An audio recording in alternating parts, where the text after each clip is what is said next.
You think you're untouchable. You built your empire on lies, on other people's dreams and life savings. You live in a mansion, drive the cars, wear the watches. You've convinced yourself you're a genius. But there's one room where all that confidence evaporates. The courtroom. This is the story of Michael Thorne. To his investors, he was a visionary. A tech prodigy who cracked the code on AI-driven real estate. He promised returns that defied the market. And people believed him. Doctors, teachers, retirees pouring their nest eggs into his sleek, empty platform. For years, it worked. The money flowed in. He funded a lifestyle that was pure fiction. But the house of cards always falls. It started with a single email.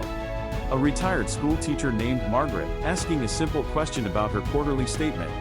Then another. Then a phone call she decided to record.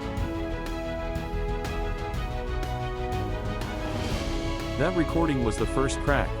In it, Thorne stumbles. He contradicts his own prospectus. He gets angry. Margaret took that recording to a lawyer, who took one look and called the SEC. The investigation was like watching a slow-motion avalanche.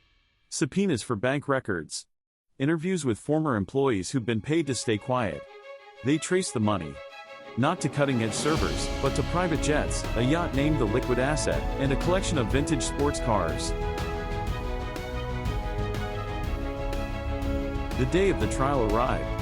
Thorne walked in wearing a $5,000 suit, a smirk plastered on his face. He still thought he could talk his way out of it. But the prosecutor didn't want to talk. She had a story to tell, and she had the receipts.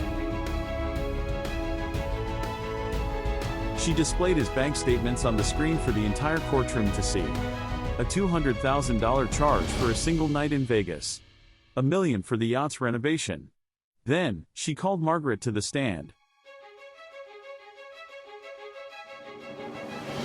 Margaret didn't shout. She didn't cry. She just looked at Thorne and explained, in calm, clear detail, how the $80,000 she gave him was for her grandson's college fund. Money she'd saved for decades.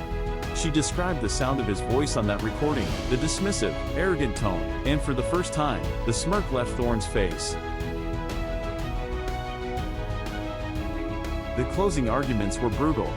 The prosecutor didn't just argue fraud. She argued theft of dignity, theft of security, theft of trust. The jury was out for less than a day. The verdict, guilty on all 47 counts. But the real moment came at sentencing. The judge allowed the victims to speak. One by one, they stood. A man who lost his retirement. A couple who lost their down payment for a home. They spoke directly to Thorne, who was now staring at the floor. The judge finally spoke. You didn't just steal money, Mr. Thorne. You stole peace of mind. You sold futures you knew did not exist. Then she delivered the sentence, 25 years. The empire was gone. The mansion, seized. The cars, auctioned. The yacht, repossessed.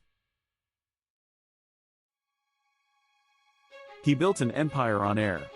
And in one quiet courtroom, it all came crashing down. The greatest illusion isn't the crime.